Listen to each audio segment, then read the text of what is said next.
Hindi tulad sa iba, tila sumpa ang pagsikat ng isang vlogger na matagal na palang hinahanap dahil sa isang kaso. Natuntun siya ng pumayag makipag-collab sa isa palang pulis. Narito ang eksklusibo kong pagtutok. Pakikipag-selfie sa isang vlogger na nauwi sa pag-aresto? Nagsimula ang lahat nang makipagkasundo ang vlogger na makipag-collab sa hindi niya akalang undercover police officer. Sir, malapit na yung target ha. Nakipag-video call na. Ang target kasing vlogger, wanted pala sa Tacloban Leyte para sa kasong may kinalaman sa illegal drugs pero nagtatago na ngayon dito sa Pasig. Sinend ng mga pulis sa amin ang larawan ng huhulihin saka binigay ang description nito.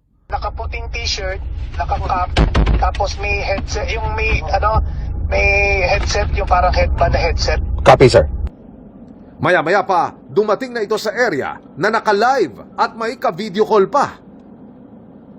At gaya ng napagplanuhan, nilapitan muna siya ng mga nakasibilyang pulis na kunwari magpapaselfie. Nang makakuha ng tiempo ang mga pulis, wala napapalag. May warrant of arrest kami. Papalis kami. Papalang. Dito na dinakip ang suspect.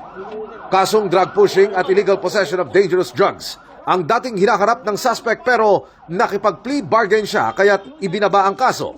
Pero sa halip na dumalo sa hearing, naglaho na raw ito. Alam mo yung kaso na yun?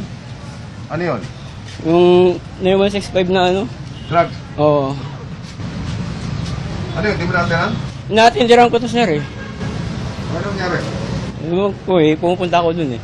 Napalutang ang suspect matapos itong makipag-deal sa police asset na nag-alok na makikipag-collab sa kanya. Itong akusado na huli ito last 2016 for bypass operation ng City Drug Enforcement Unit ng Tacloban City Police Office. Mayroon siya violation dun sa hindi niya pagre-report dun sa probation officer. So napakalaking kasalanan siya. Dito pala siya sa Maynila nagtago at natutong mag-vlog.